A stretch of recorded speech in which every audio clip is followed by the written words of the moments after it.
The Buddha didn't see wealth as a sin. In fact, he saw it as a skillful means to protect your family, support your community, and find a deeper spiritual freedom. It's been recorded that Buddha spent much of his time advising successful merchants, financiers, and kings on how to grow their empires. He understood that getting rich is easy, but staying rich and staying happy requires a specific kind of internal and external discipline, which he called right wealth, a way of living where your bank account grows without losing your soul. In this video, we're going to explore how to earn money ethically from the philosophy of the Buddha. Number 1. Practice right livelihood. The Buddha taught that wealth earned through the suffering of others is like drinking salt water. The more you drink, the thirstier and more miserable you become. In a famous teaching called the Sigolavada Sutta, which is essentially a code of conduct for everyday people, the Buddha explained that we should gather wealth like a bee gathers nectar. A bee is focused and hardworking. It takes the sweetness it needs to build a thriving hive, but it never bruises the petals or drains the life of the flower. In fact, by moving from one blossom to another, the bee helps the entire garden grow through pollination. Your business or career should work the same way. It should provide so much value that your customers, your community, and the environment itself are all better off for having interacted with you. To keep your mind clear and your hive healthy, the Buddha, in his Noble Eightfold Path, a practical guide to living a balanced, suffering-free life, gave us the right livelihood, which identified 5 specific industries to avoid.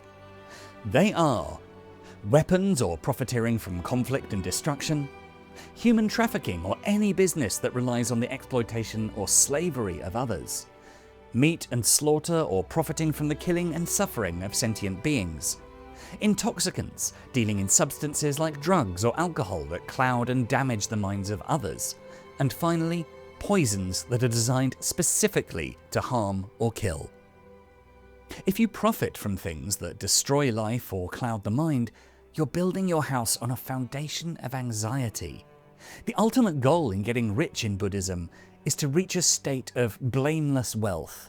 This is the quiet joy of knowing that your success didn't come at someone else's expense. Number 2. Be competent and resourceful. The Buddha was a realist. He knew that while ethics keep your mind clear, wealth doesn't simply fall from the sky. To prosper, you must become so competent and resourceful that you can turn even the smallest opportunity into a fortune. This principle of resourcefulness is famously captured in the story of a young man who began his journey with nothing but a dead mouse he found on the road. While others saw a piece of trash to be avoided, the young man remembered a teaching from a wealthy treasurer.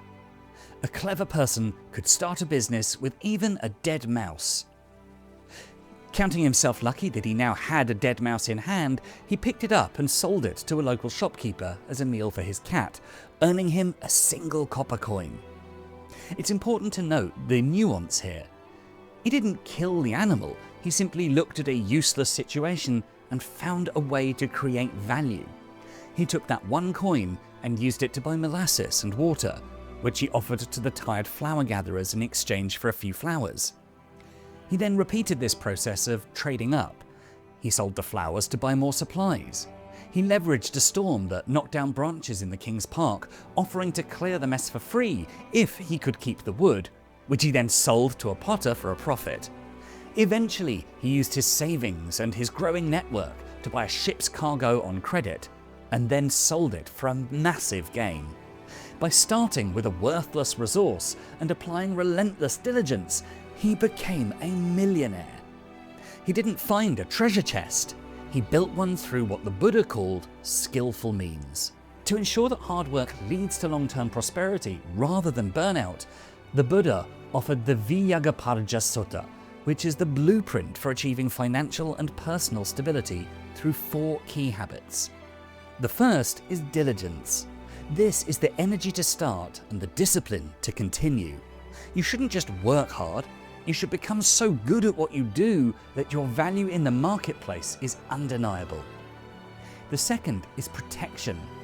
Once you earn money, you must know how to keep it. The Buddha taught that wealth must be protected from drainage. That's wasteful habits, theft, or poor investments. It includes addiction to intoxicants, mindless distractions, gambling, bad company, and laziness. It's not enough to be a high earner if you have a leaky bucket for a bank account. Third is good friendship.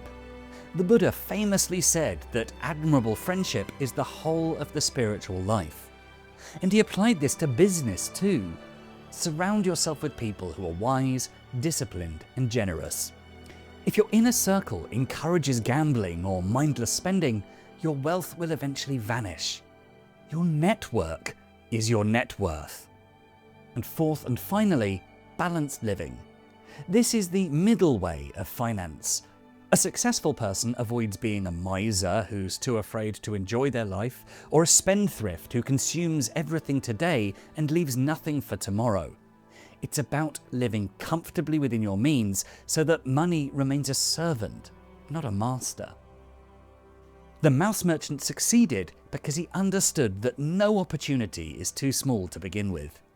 He didn't wait for a lucky break. He applied his diligence to get started, his skill to grow, and his friendship to scale. Number 3. Implement the 1-2-1 wealth management formula. In a teaching called the Adya Sutta, the Buddha's blueprint for turning stagnant money into fruitful wealth, he explained that there are 5 specific ways an ethical person should put their wealth to work. The Buddha wanted his followers to be comfortable, so the first use is for self and family. He taught that you should use your wealth to provide high-quality food, clothing, and shelter for yourself, your parents, your spouse, and your children. The second is for employees and colleagues. This is a pillar of ethical business, ensuring that people who help you build your success are well paid and treated with dignity. And the third use is security. This is your shield against unpredictability. You should use your wealth to protect your household against unforeseen losses like fire, theft, or natural disasters. The fourth use is social obligations. This includes paying your fair share of taxes, helping your extended kin, and being a hospitable host to guests. Finally, the fifth use is charity and spirituality. This is about supporting those who dedicate their lives to wisdom and helping the needy. The Buddha called this planting seeds for the future, ensuring that your wealth creates a legacy of goodness that outlasts your physical life. However, the Buddha recognized that having noble intentions for your money isn't enough to sustain them. To ensure these 5 virtues are actually met, he provided a rigorous budgeting system. Returning to the Sigalovada Sutta we mentioned earlier, the Buddha used this layman's code to give a young man named Sigala a specific system for his finances. One morning, the Buddha found Sigala performing a ritual of bowing to the 6 directions: north, south, east, west, up and down. Sigala was doing this simply because his father had asked him to on his deathbed, though he didn't actually understand the purpose behind it. Rather than telling him to stop, the Buddha gave the ritual a practical meaning. He explained that protecting the 6 directions was actually about protecting your most vital relationships: your parents, your teachers, your family, your friends, your employees, and your spiritual guides. The Buddha's insight was that these relationships are essentially a social contract. Each direction represents a group of people who support us, and in return, we have a duty to support them. He told Sigala that if his finances were a mess, he couldn't fulfill these duties. He'd become a burden to his parents instead of a protector, and he wouldn't be able to pay his employees fair wages or help a friend in need. To live a life of true dignity and honor these connections, Sigala needed a system. The Buddha then provided a specific formula for success. Divide all your income into 4 equal parts, which now in the modern world is called the 1-2-1 model. While the 5 uses are the intentions, what the money should achieve, that 1-to-1 formula, is the logistics and how to split the money. Under this 1-2-1 model, You use one portion, that is 25%, for your daily living expenses. This includes your food and clothing, but also the money needed to support your parents and practice charity. Then you take 2 portions, that's 50% or half, and reinvest that back into your business or craft. This aggressive reinvestment reflects the Buddha's understanding that wealth is like a fire. It needs constant fuel to grow. By putting half of your earnings back into your work, you're constantly scaling your ability to provide. Finally, the last portion, that last 25%, is set aside strictly for savings. This acts as your shield against rainy days, ensuring that you never have to make desperate, unethical choices due to a sudden financial crisis. Number 4. Have the 4 kinds of happiness. Many people chase money only to find that it brings them more anxiety, not more peace. To address this, the Buddha shared a teaching called the Anana Sutta, or Discourse on Happiness. This teaching explains that for a rich life to be successful, it must produce 4 specific kinds of happiness. They are the benchmarks for whether your wealth is actually serving you or if you've become a slave to your bank account. They are: 1. Happiness of ownership, which is the simple, honest joy of knowing you have resources earned righteously through your own effort. 2.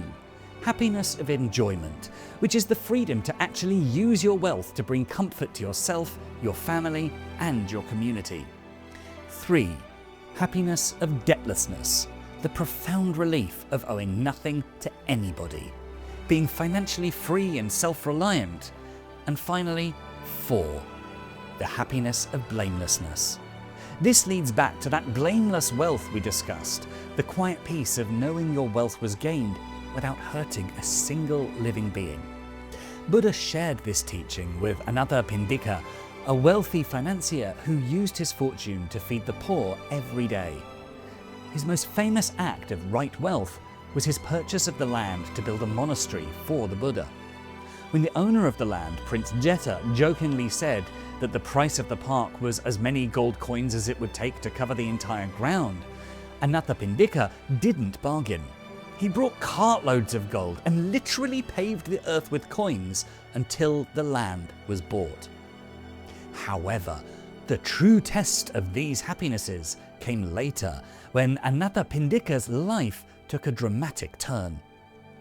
Through a series of unfortunate events, business partners who defaulted on loans, and a massive flood that swept his hidden treasures into the sea, his vast fortune practically vanished. He went from being the wealthiest man in the city to a man who struggled to provide basic meals. Most people in this situation would spiral into despair, but Anathapindika didn't panic because his foundation wasn't built on the coins themselves, but on these internal pillars that we just mentioned. He had the happiness of blamelessness. He knew that even if he was now poor, he hadn't cheated anyone to get there.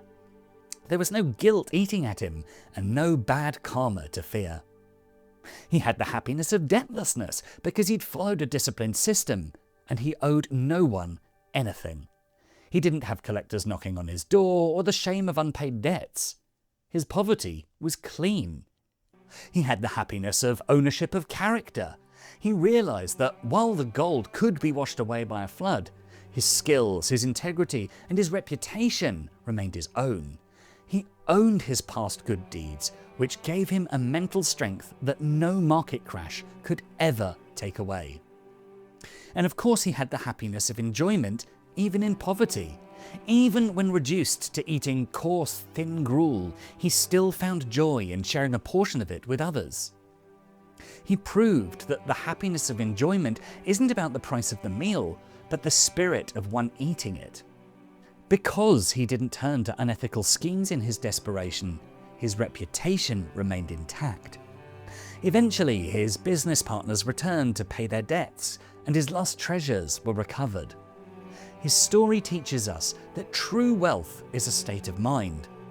If you have money but lack these 4 types of happiness, you're spiritually poor.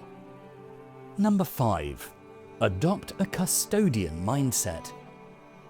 The final step in mastering the philosophy of wealth is also perhaps the most difficult: learning how to let go.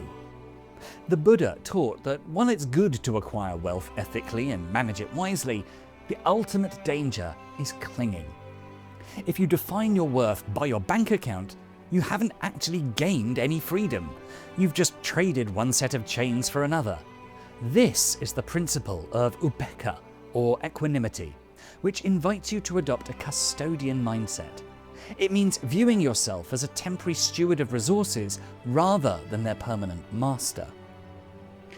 This mindset is perfectly captured in the story of Jyotika, the treasurer, which is preserved in the Dhammapada commentary, the primary source for almost all the famous stories about the Buddha's life and the people that he met. Jyotika was a man whose wealth was so immense it bordered on the supernatural. He lived in a palace where the walls were made of precious gems and the gardens were tended by divine beings. His prosperity was so great that it eventually sparked the envy of the king, who marched an army to the palace gates to seize Jyotika's riches by force. However, the palace was so well protected by guardian spirits that the king's entire army was easily turned away without Jyotika even having to lift a finger. When he realized what had happened, Jyotika didn't feel a sense of triumph or pride. Instead, he felt a deep sense of wariness. He looked at his jeweled walls and realized that his possessions had turned him into a target. His wealth was creating conflict, jealousy, and spiritual weight. He understood that even the most beautiful palace is a burden if it binds your heart to the world and makes you live in constant defense. In a move that shocked the kingdom, Jyotika didn't double down on his security, but instead gave his entire fortune away. He walked out of his gem-studded gates and became a monk. He realized that the wealth of a calm, unattached mind was worth more than all the diamonds in the world. The story of Jyotika isn't a command to give away everything you own, but a lesson in internal freedom. To have a custodian mindset means you can enjoy your success and use it to do great good, but you don't let it define who you are. You understand that money is like the water in a river. It's meant to flow through your hands to nourish the land, not be dammed up until it turns stagnant. When you practice this kind of non-attachment, you gain a superpower, both in business and in life: fearlessness. If you aren't terrified of losing your wealth, you can make better, clearer decisions. You aren't owned by your house, your car, or your title. You are truly, completely free. And that's our video. But what are your thoughts? Will you be changing anything about how you manage your wealth according to the ideas of the Buddha? As ever, I've been Dan, and you've been awesome. And if you enjoyed what you saw or found it helpful, why not check out our full Philosophies for Life playlist? And for more videos to help you find success and happiness using beautiful philosophical wisdom, don't forget to subscribe. Thanks so much for watching.